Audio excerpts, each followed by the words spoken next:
kita berangkat dari sini. Saya nulis satu buku tentang pertanian postmodern. Tekahartieun ku kolot. Tekahartieun, mau kita nulisnya gitu. Jadi pertanian postmodern itu lebih dari modern. Ya, lebih dari modern itu tandingan sebetulnya. Saya gambarkan tadi kenapa di supermarket itu kan dominan ya. Seolah-olah itu menjadi ruang dominasi gitu ya, termasuk untuk pertanian, untuk produk pertanian organik. Enggak juga gitu. Kecil ternyata. Sayuran dari Lembang paling banter 12% yang masuk ke supermarket itu. Kalau 12%, 88%-nya dari mana? Kira-kira? Impor. Sudah pasti ya. Supermarket itu didesain oleh kapitalis global untuk impor ya. Nah ini menekankan ini akar pertanian organik itu akan hidup di mana? Di komunitas. Ya. Jadi kalau kita bandingkan negara yang paling mapan di organik siapa? Turki ya. 7 lembaga sertifikasi dunia itu 5 ada di Turki. Jadi mereka sudah mempersiapkan. Hanya mereka berani. Tadinya kan homogenisasi pangan pada gandum, sekarang berbalik kepada 8 komoditas. Setiap negara bagian punya komoditas, termasuk padi di bawah. Gandum paling atas, padi, barley, hazelnut gitu ya. Jadi 8 komoditas sesuai dengan negara bagiannya. Kita sekarang mengkonsumsi padi dari Sabang sampai Merauke. Peluang sih bagi kita petani padi ya, karena di Papua itu mungkin baru dibuka. Kalau berbicara tentang Merauke maupun di Gul gitu ya, itu baru dibuka. Dan itu investasi asing. Jadi ini juga PR Pak. Kota Bandung itu sebenarnya sekarang udah mulai. Oleh saya dikatek terus. Kalau pangan beras ya, kita mengandalkan beras. Kota Bandung ini pengolahannya juga cuma 721 hektar sawahnya. Kalau mengandalkan luas lahan seperti itu, produk domestik tidak akan sampai memenuhi kebutuhan pangan terutama beras penduduk Kota Bandung. Maka investasinya harus kolaborasi dengan kita ya. Kota itu kan minat untuk organiknya tinggi, jadi ada yang disebut dengan sindrom Jepang. Sindrom Jepang itu konsumsi padi itu semakin menurun, semakin masuk ke puncak peradaban, konsumsi semakin menurun. Jadi kita yang masuk puncak peradaban itu kan era bonus demografi ya. Nah penduduk era bonus demografi itu kira-kira milenial dan post milenial ini yang lahir sejak tahun 2000-an ke sini. Konsumsi padinya itu 60 kg per kapita per tahun. Boleh dilihat Jepang, Korea Selatan, Taiwan, Singapura, Malaysia 70 ya. Thailand, Vietnam itu 60. Dia negara produsen beras tapi sedikit. Makanya dia menjual keluar. Nah, ada beberapa teman yang tidak sadar deh. Harga beras di Indonesia itu lebih tinggi daripada harga di pasar dunia. Seolah-olah kita harus murah sekali beras itu. Ini keliru. Beras yang masuk ke pasar dunia itu adalah beras yang dibeli oleh pemerintah, Bulog kalau dikatakan, dijual dumping ke pasar dunia. Ya pasti murah, karena dumping untuk menyelamatkan petaninya. Kemudian keluar di Indonesia ini orang kementerian dan orang perguruan tinggi juga. Kita terlalu mahal berasnya gitu ya. Ini keliruan. Dibandingkan dengan harga di pasar dunia, ya iya, harga yang dijual ke pasar dunia itu dumping, lebih rendah daripada di dalam negeri. Nah ini jangan sampai terjadi seperti itu. Tapi tadi catatannya, ketika bergeser ke 60 kg per kapita, itu naik ke berasnya bukan beras premium lagi. Ini kan organik premium lagi gitu ya. Atau kategorinya apakah? Kalau untuk ini, organik ini khusus saja. Iya, khusus. Nah ini, ya saya tidak membandingkan sendiri Pak. Ketika kesadaran itu naik, kemudian anak-anak saya perempuannya semprit makannya, tapi organik, beras merah, beras hitam, fanatik kita gitu ya. Jadi kalau bukan dia, kalau bayar zakat fitrah ya, itu kata si orang masjid yang ngurus, nah Pak Iwan mahal, kita ngukur karena makannya beras hitam, beras merah. Jadi kita sadar diri gitu. Nah ini makin sedikit, tetapi ke kualitas, dan ini namanya sindrom Jepang, ya. Di samping nanti ada peningkatan konsumsi di serealia non beras, dan itu harus dibidik oleh kita. Jadi organiknya nanti harus dikembangkan multi komoditi gitu ya. Jadi ke kacang-kacangan yang non beras gitu ya. Jadi sekarang kalau kita dulu masih ngarembei orang Sundanya ketan, aya kacang segala macam. Nah itu dijual anu di toko aya. Tinggal nanger gitu ya, jadi remei gitu. Jadi itu pola itu serealia non beras itu kacang termasuk. Nanti akan meningkat kacang hijau, kacang kedelai, kacang merah gitu ya. Dan itu harus dibidik dan organik gitu. Nah ini peluang bagi kita. Jadi kenapa saya menyampaikan hampir di setiap momen gitu ya. Harusnya tadi dengan Kang Yayan Royan ngobrol. Hari ini harusnya padi organik itu menemukan pasarnya. Ya. Karena kalau dalam Posmo itu ketika produk organik itu susah untuk tembus ke supermarket, ke ekspor yang dominan tadi apa ya? Disebutkan permintaan sekarang misalnya partai besar gitu ya. Nah, kita tidak bisa. Jadi Posmo itu diwarnai dengan munculnya komunitas. Ini yang disebut dengan bisnis berbagi, berkolaborasi, tadi disinggung oleh Pak Ayi. Jadi harus berkolaborasi. Nah di kita, saya perhatikan kemarin baru mengevaluasi startup agribisnis di Hub ID gitu ya. Jadi susah untuk tumbuh. Ketika sekarang kita memulai merintis bisnis organik, hese ngegedean nanti gitu ya. Kenapa? Karena berbagi dan berkolaborasinya hanya terjadi di dalam negeri. Ada yang dari Sumedang? Mana? Yang dari Sumedang? Akang ya? Iya. Saya ngobrol kemarin ya dengan yang eksportir kopi itu kan ke New Zealand ya. Komunitas, kelompok pembudidaya kopi organik ya yang di Rancak Kalong gitu ya. Tapi gabungan komunitas ini. Ke New Zealand ekspor 45 kg per bulan. Dianalisis untung. Kenapa? Rantai pasoknya nol. Karena yang membeli komunitas juga gitu ya. Nah, kalau kita terlalu panjang, itu bukan bisnis komunitas. Ya. Jadi tetap aja seperti supplier gitu ya. Nanti terlalu panjang. Nanti yang dirugikan bukan dirugikan, makin kecil gitu ya. Berkurang keuntungannya tadi petani.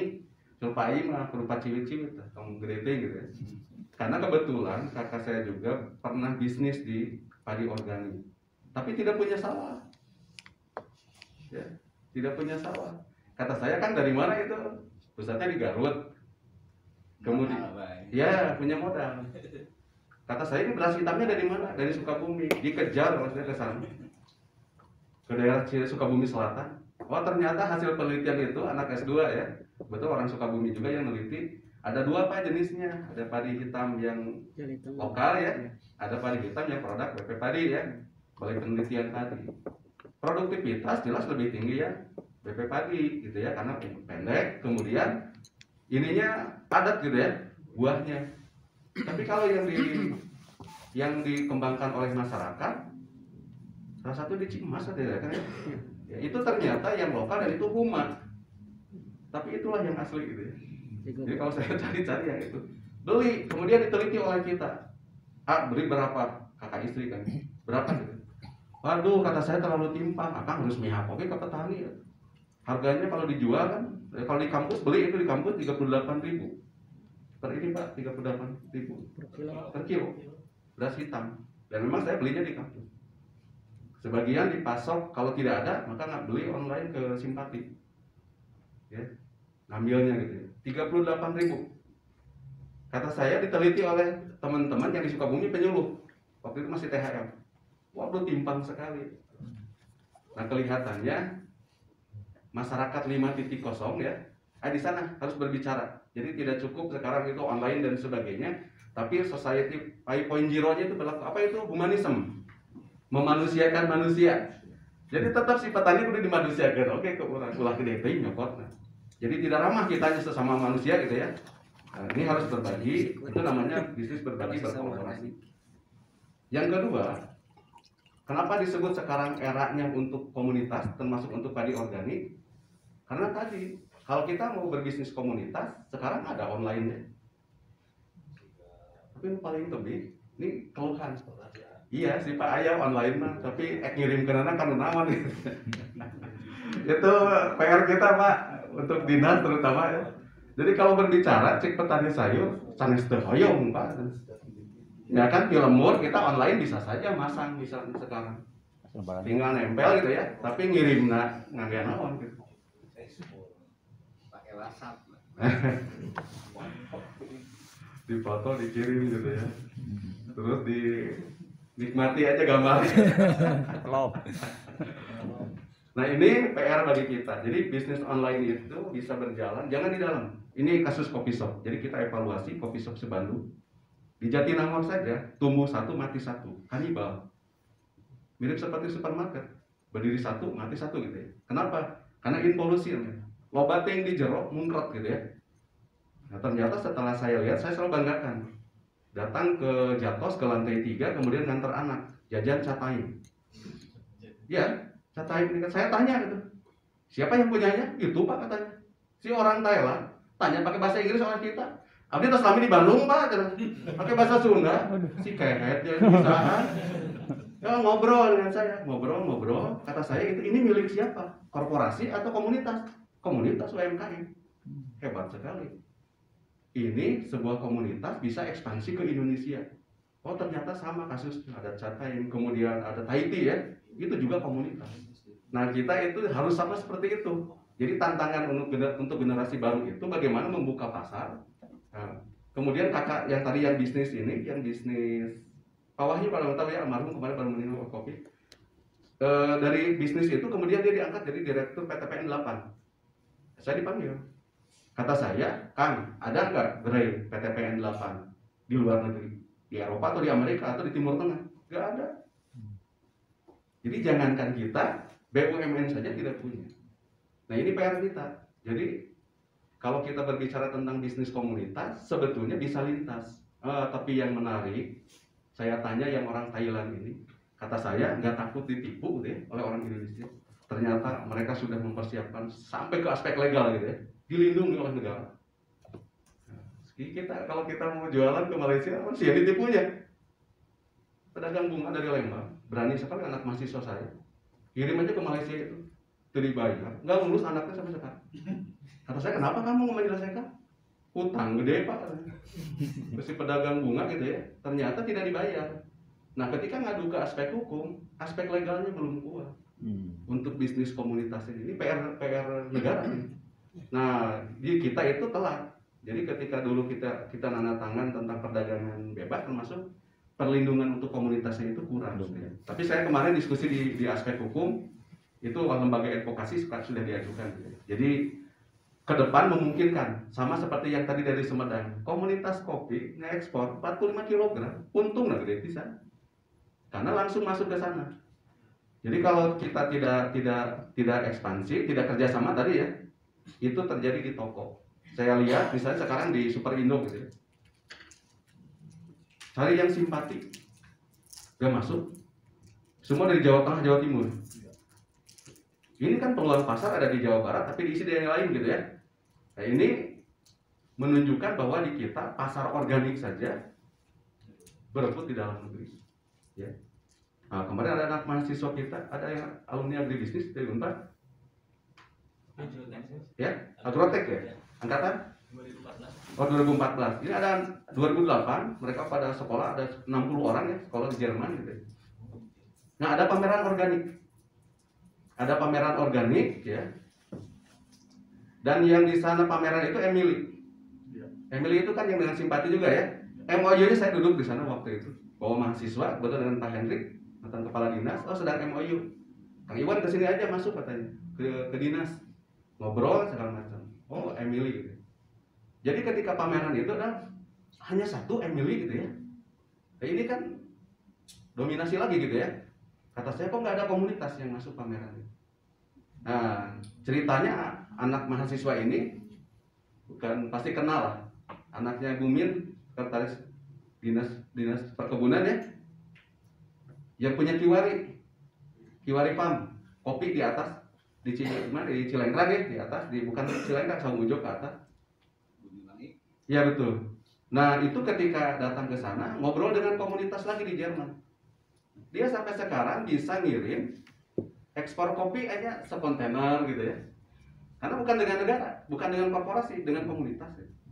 Kata saya, Pan, itu cukup nggak diproduksi sendiri? Enggak kan, harus tetap aja. Semua yang di Bandung Utara itu diraih gitu ya, untuk memenuhi pokoknya setiap sekian pengiriman itu harus satu kontainer kapasitasnya.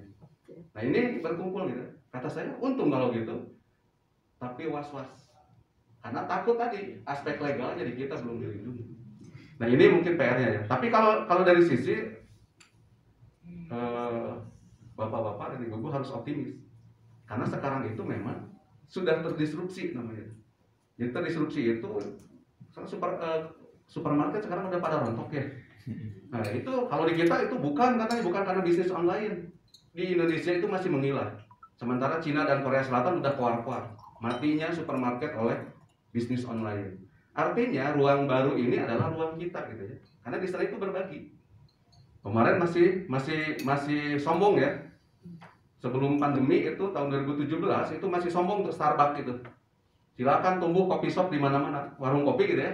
Kalau bisa mengalahkan kita, akhirnya memang takluk. Karena dia rugi.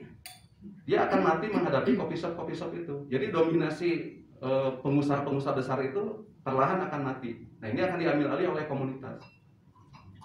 Meskipun memang sekarang pun di ruang virtual itu muncul penguasa baru, mirip seperti supermarket, Alibaba gitu ya. Kalau berbicara Shopee gitu ya, itu dominasi. Dan kita yang kecil, saya nih anak ya, SMP tapi udah bisnis, masang di Shopee. Kata saya, mana yang kamu itu? Ada urutannya nomor 35. Kata saya, kenapa ada di bawah gitu ya? Jualannya itu kayak Tuibon gitu ya, desain-desain ke Korea Selatan. SMP kelas 3. Pendapatannya gede sekali, kata saya, menguntungkan Bapak kata. Tapi ketika saya lihat, kok urutannya 35? Kalau aku ingin urutan 1, harus bayar per hari 1 juta iklan. Nah, ini kan eksploitasi baru gitu ya. Jadi yang urutan nomor 1 itu dia berani bayar iklan 1 juta per hari. Dalam 1 bulan 30 juta. Pendapatan aku nggak cukup, kata anak saya itu. Jadi dia urutannya di bawah gitu. Terus kamu pasang iklan berapa? 300.000. Terus berapa? 1 minggu 2 kali. Oh ternyata mahal. Nah ini juga menjadi tantangan bagi kita ya. Kalau saya orang akademisi 10 tahun yang lalu sudah baca akan terjadi perang antara cyberpunk dengan cyberbomb, antara ini komunitas dengan pengusaha. Nah cyberbomb ini adalah orang komunitas juga yang dibiayai oleh korporasi supaya menghancurkan komunitas ini gitu ya. Mirip seperti apa yang pemilik virus dalam komputer ya. Nah tadinya dia menyerang kan ke Microsoft gitu ya, akhirnya apa, dibiayai, dibayar, akhirnya apa, bisnis dengan dia gitu ya, dan akhirnya mematikan kan yang lain. Nah ini sama di komunitas juga. Nah yang penting ini pesannya gitu ya, optimis lah, kita akan menang, tapi tadi kolaborasinya harus dikuatkan di dalam gitu ya. Jadi kita minimal untuk Jawa Barat jangan lagi berpikir ini penting kayak gini, forum kayak gini, tapi kan intensitasnya Pak ya, kalau dihitung kebiayaannya cukup mahal, kemudian dari waktu tidak efisien. Bikin sekarang itu adalah ini udah kumpul di sini, kalau bisa se-Jawa Barat itu ada satu ruang virtualnya, dan kolaborasinya berjalan di ruang virtual itu. Saya selalu keluar ke penyuluh, merasa orang penyuluhan gitu ya, silakan buka di internet e-extension penyuluhan berbasis virtual. Sekarang sudah ada ruang virtual di internet tempat berkomunikasinya penyuluh seluruh dunia, namanya e-extension. Jadi ketika saya buka komen gitu ya, itu yang menjawab itu dari Peru, yang dari Afrika Selatan gitu ya, itu di ruang global. Nah masa sekarang kita se-Jawa Barat tidak punya khusus untuk yang organik, padi organik. Kalau terlalu ribet dengan pangan organik lainnya, minimal padi organik saja. Sehingga tadi ketika ada permintaan misalnya tinggal dilontarkan saja. Punya stok berapa teman-teman ya di Sukabumi gitu ya, ini ada permintaan nih dari Indramayu sekian gitu ya. Nah itu bisa kerjasama. Kemudian yang harus dibangun, saya menarik mempelajari yang maca ya, maca yang dari Jepang, komunitas juga. Jadi perkebunan teh itu yang tadinya dikuasai oleh perusahaan bangkrut, kemudian diambil oleh komunitas dengan perguruan tinggi. Salah satu produknya maca. Pucuk teh nu tipung deh, bisa dicampur jeung kueh naon aja, minuman naon. Iya, jadi itu adalah komunitas juga sama. Nah ini, ternyata kata mereka, kalau kita mau jahil, di bawah deh, kape pucuk teh naon wae dijadikan teh regang-regang lagi, jadi tepung kan ya. Kalau kita mau berbicara efisiensi kata dia. Tapi nanti kita akan mati sendiri kalau begitu. Nanti orang semakin tahu gitu ya. Satu lagi yang harus dipertahankan adalah quality. Jadi kualitas itu kalau dulu manajemen mutu itu di perusahaan gitu ya, manajemen mutu terpadu lah, pernah mendengar istilah itu. Sekarang nggak berlaku, namanya quality. Kualitas yang dibangun secara bersama oleh komunitas. Ini saya datang ke Baso Malang PMK ya, Baso Malang Karapita. Nah, saya datang gitu. Pesan ramen level 3, kata saya itu. Saking ingin, begitu datang dari Gosen ke rumah, kemudian saya buka, kemudian ambil si mangkoknya itu, kan masih ini ya, belum ada airnya gitu, kuahnya gitu. Begitu disiramkan kuahnya, luber semeja. Ada yang salah? Mangkoknya pecah. Iya kan? Anu tadi narek anak jadi kehe. Dihuapkan. Suka trek di kitchen disediakan. Saya datang ke BMK, ini kenapa? Maaf Pak, kalau dari kami ini sudah rapi segala macam. Oh ternyata setelah dilihat dari Gosen, ditalikan kanu stangnya, ternyata dia tidak bisa menjaga kualitas. Nah ini berbagi memang. Yang tadinya kan ada ekspedisinya gitu ya.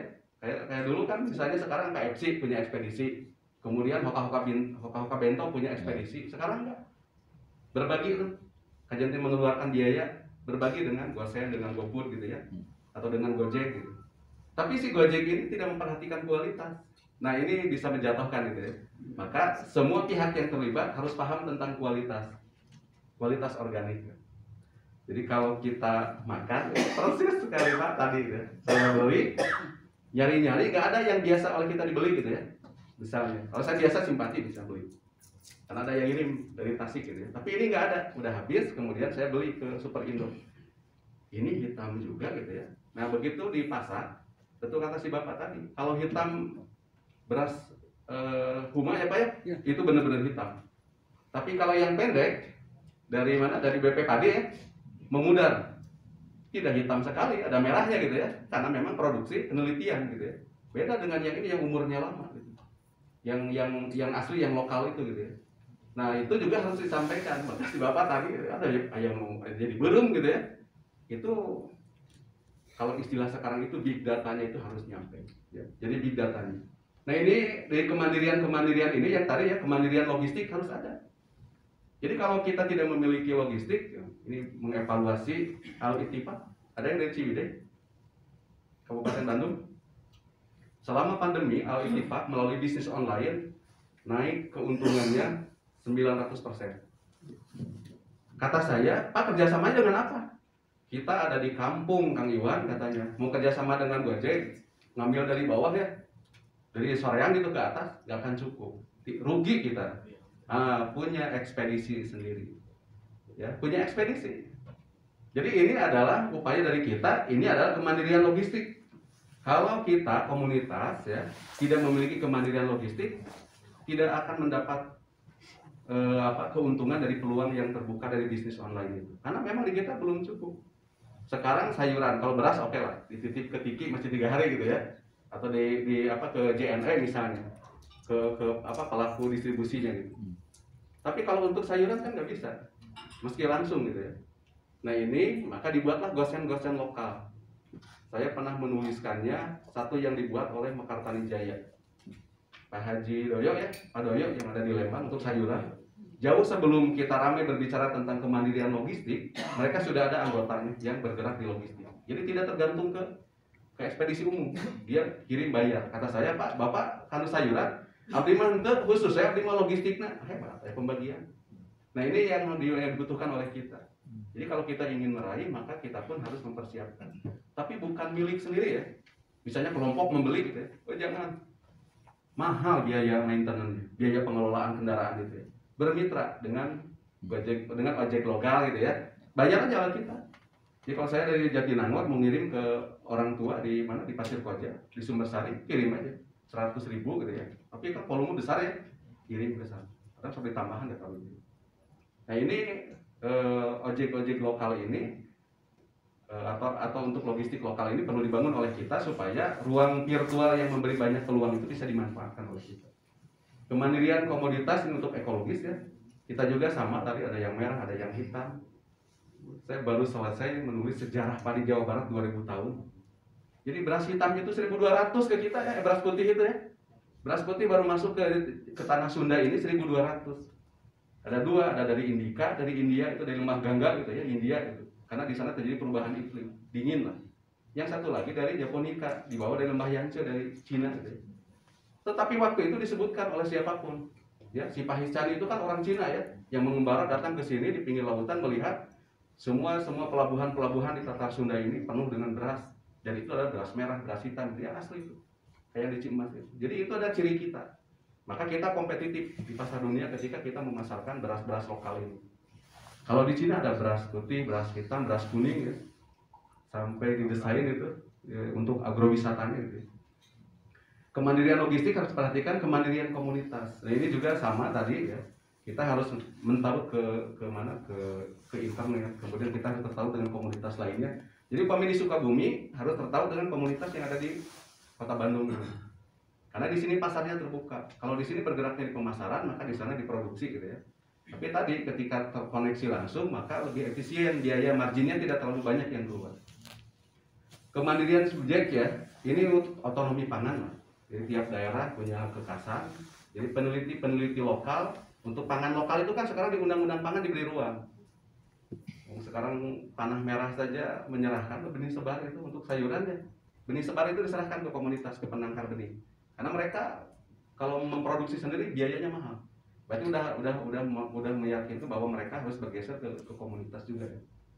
Lanjutkan. Oke, nah ini nih persoalan nih. Ya, persoalan erosi budaya tadi tuh. Kalau kata ayah saya, ribet ya. Jadi saya itu pulang dari nggak ada sih Kang Yayan. Saya pulang dari Pak siapa? Dari Pak UU sana ya. Lihat begini itu, pulang langsung ke Cicalengka balik ya. Jadi saya bukan omong kosong. Tuh mikir kuliah dulu itu tani pare. Ponteng segala macam gitu ya. Nah, uji coba oleh saya. Kata orang tua mau ngambil berapa? Saya ambil 40 bata dulu. Cash gitu ya. Jadi habis ngajar dari kampus ngebut ke Cicalengka. Malah ke sorangan gitu ya. Tapi bener-bener ribet itu 1 bulan pertama gitu ya. Segala macamnya dicoba oleh kita gitu. Kata ayah saya yang sudah berpuluh-puluh tahun terbiasa dengan konvensional, ya, korban revolusi hijau, ribet nggak secara biasa. Itu orang tua. Karena apa? Pertama kan sudah melemah ya. Keinginan sudah melemah, daya juang sudah melemah karena udah tua gitu ya. Maka saya berkesimpulan tuh, tetap kudu moral menggerakkan yang belum banyak terkontaminasi dan punya visi ke depan. Kata Pak Ayi tadi, hidup sehat ya intinya gitu ya, sehat. Tapi tadi begitu harganya mahal, dijual ke lebar, dimakan ke lebar ya. Mending dijual, beli raskin. Aduh, itu rasionalitas ya, secara ekonomi bener tapi kata masyarakat di Cigalontang ya, di Cigalontang mereka mengatakan, Pak ini dimakan. Jadi harus ada lah, bahwa pertama adalah untuk konsumsi gitu.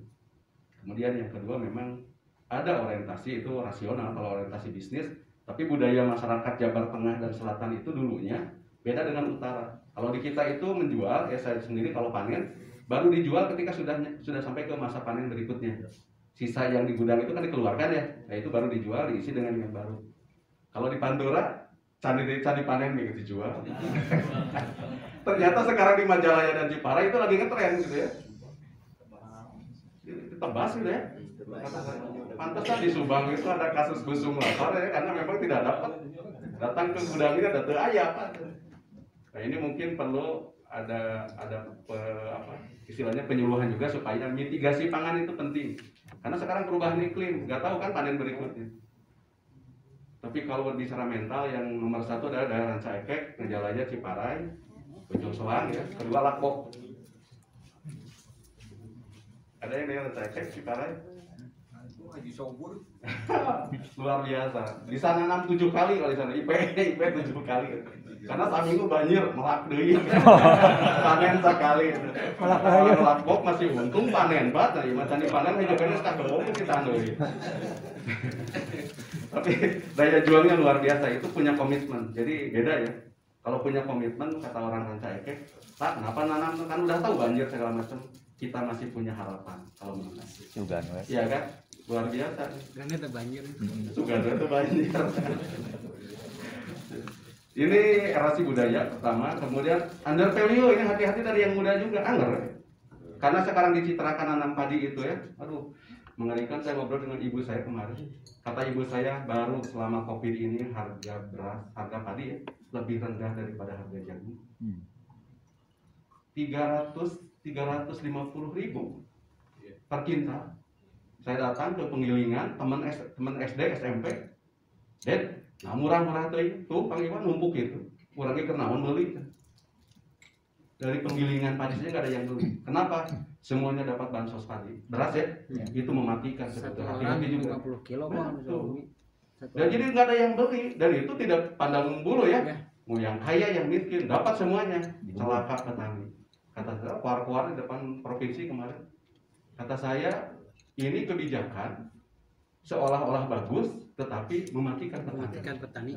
Ya bagi petani memang kalau misalnya nggak punya utang kan tinggal disimpan aja gabahnya di gudang gitu ya. Tapi persoalannya kan biaya produksi berikut, biaya produksi sebelumnya belum ketutup.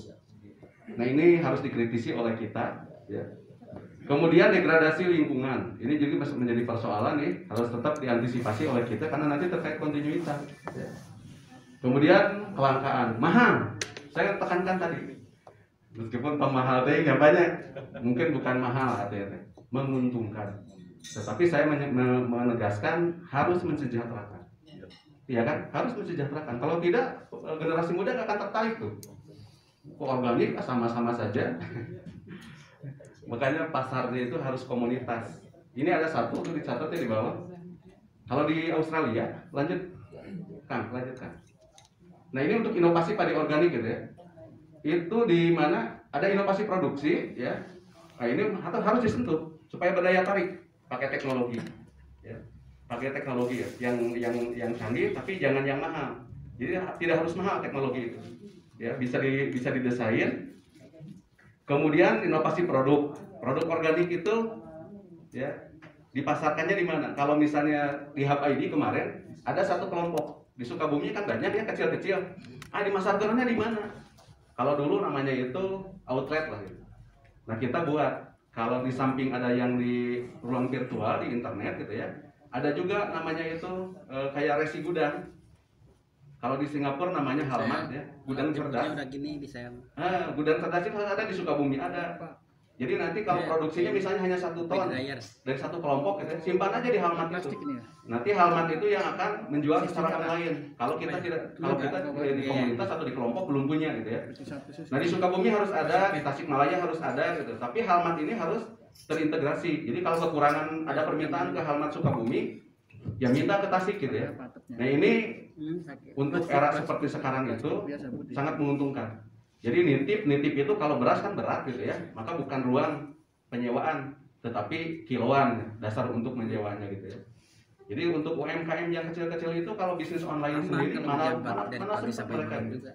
Jadi di ini kita belum punya Pak kalau misalnya untuk ini, tapi kan kemarin di Bulog ya mengatakan dia udah mulai untuk itu untuk Halmas gitu. Iya, kemudian inovasi pasar. Kalau di Australia ada anak mahasiswa kemarin pulang dari Australia magang ya di negara bagian Victoria. Sekarang di Padalarang dia mengembangkan permakultur.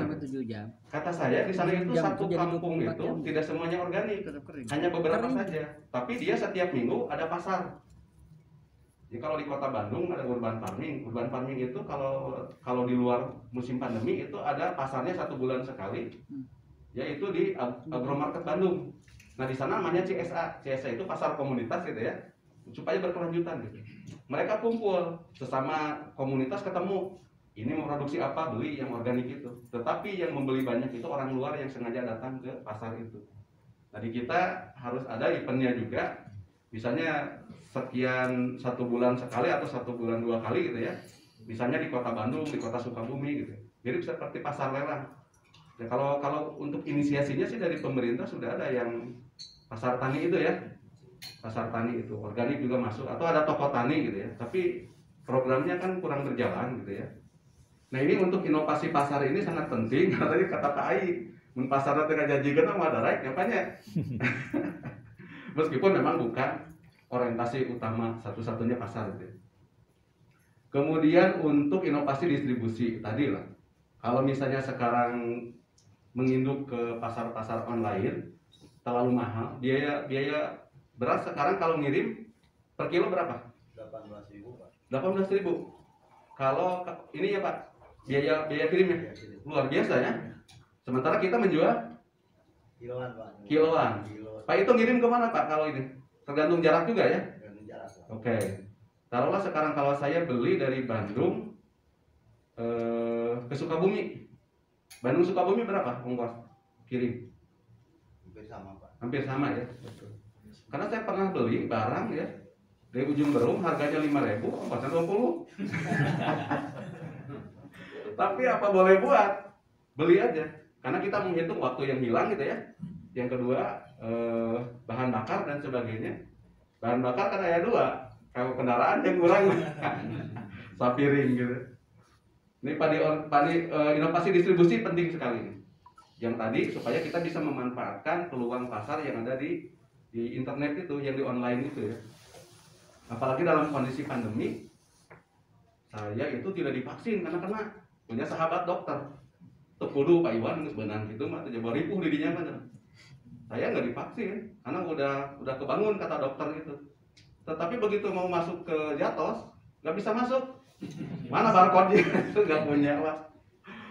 Mau masuk ke TSM nggak bisa gitu ya. Oh kata saya itu harus apa namanya, harus ada bukti vaksin gitu ya. Nah dalam kondisi seperti itu kira-kira kita pasrah nggak makan gitu ya, online, ya kan? Ya. Itu bukan hambatan gitu, online, pesan aja online, nggak apa-apa gitu ya.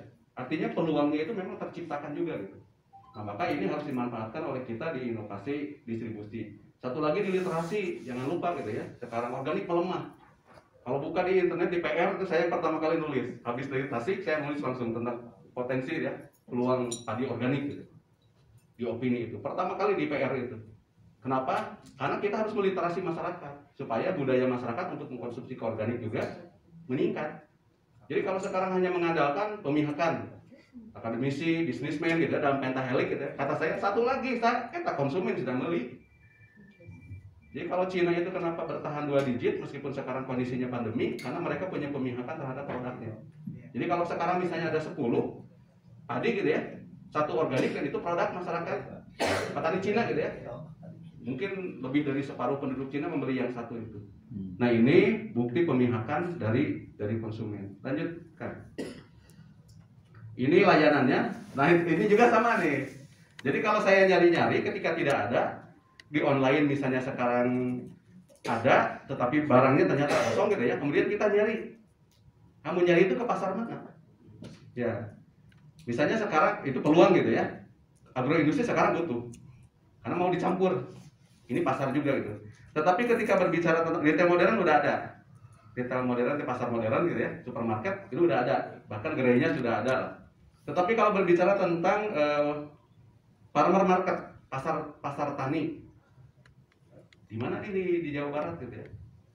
Di Gasibu. Kalau di Kementan ada sih di depannya gitu ya. Kemudian pasar lelang. Nah tadi kalau kita mau berbicara tentang lelang, mirip seperti buncis di Lembang. Mau ke Lembang, tukang buncis nggak jago tuh Pak. Datang satu cicing we. Nah apa dasarnya? Antep pecan datang mulai.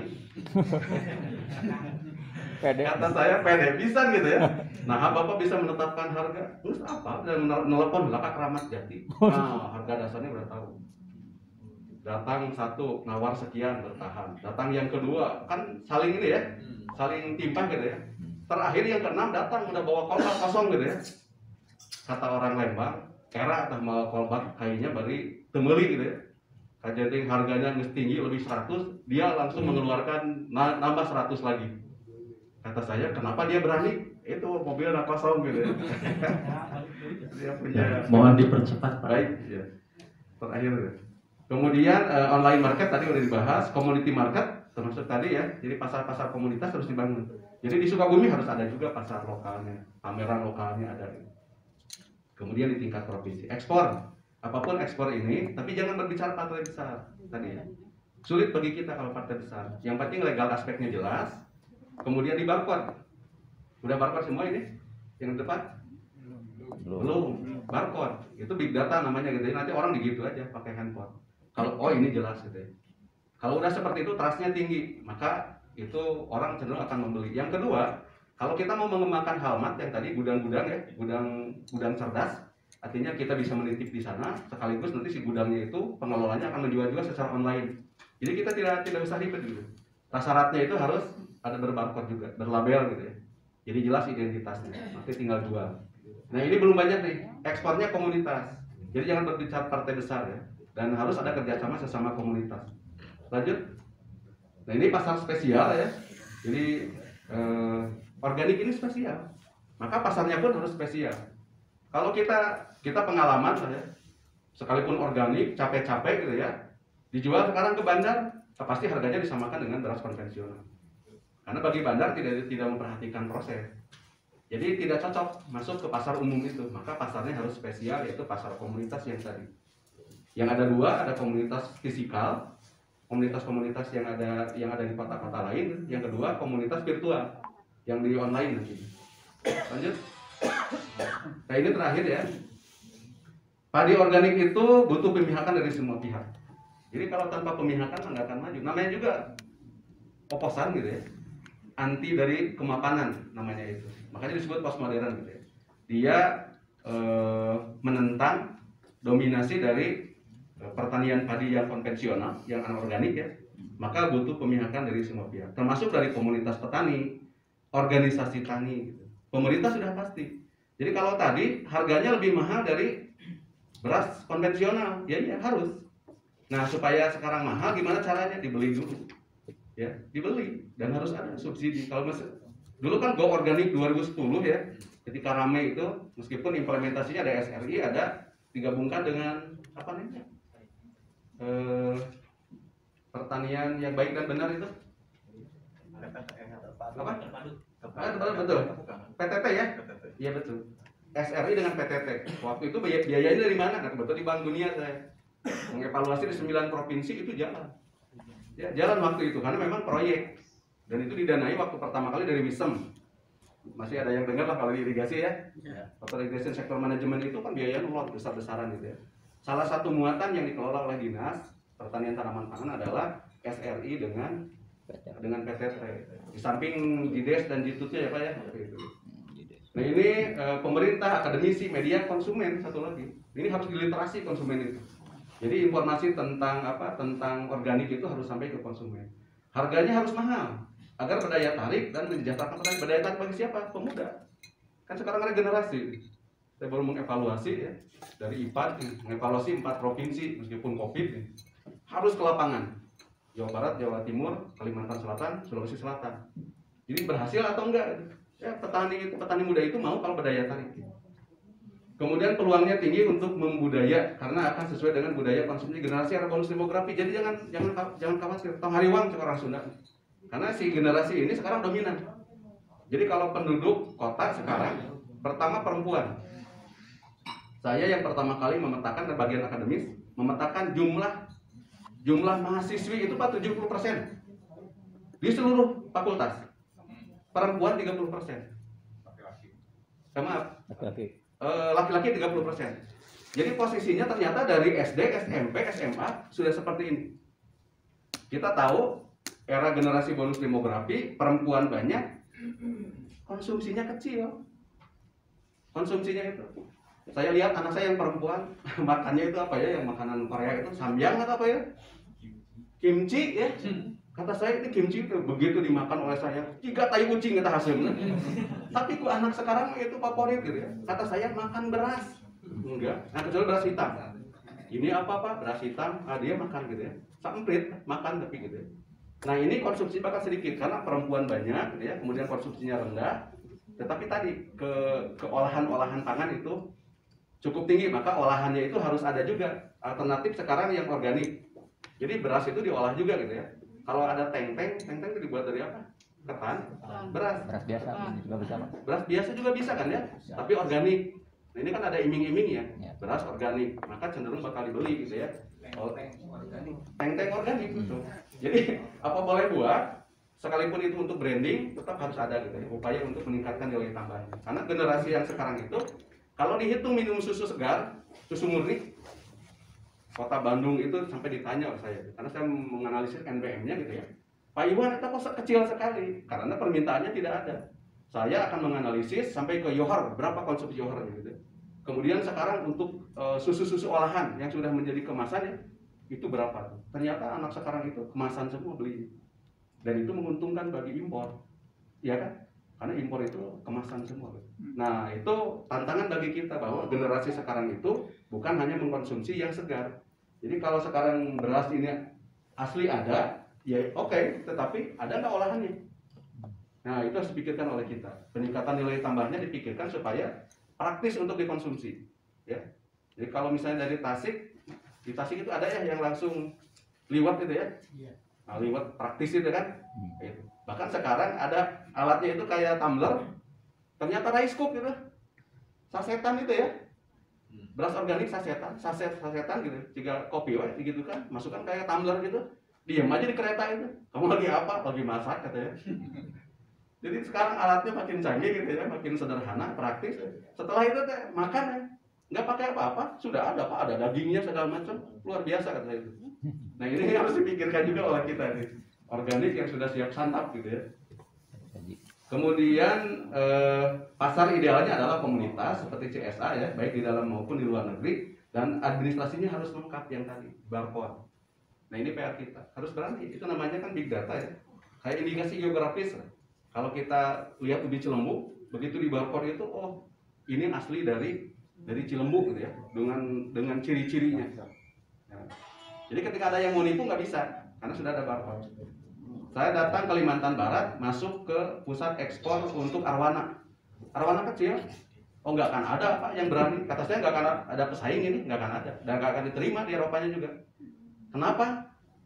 Nomor administrasinya jelas 1, 2, 3-nya gitu ya. Nah, tiba-tiba ada yang baru masuk, lewat tuh. Karena tidak bisa dikibuli.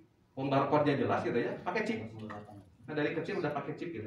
Nah chip inilah yang menjadi pelindung bagi para komunitas ini. Jadi kita pun sama ya, harus memanfaatkan dua ruang ini, tetapi administrasinya harus tetap dipenuhi supaya kita bisa bersaing dengan yang lain dan bisa masuk ke pasar-pasar di luar juga. Baik, mudah-mudahan bermanfaat. Mohon maaf apabila ada hal yang berkenan. Terima kasih. Assalamualaikum warahmatullahi wabarakatuh. Waalaikumsalam warahmatullahi wabarakatuh. Kita kasih aplaus buat Pak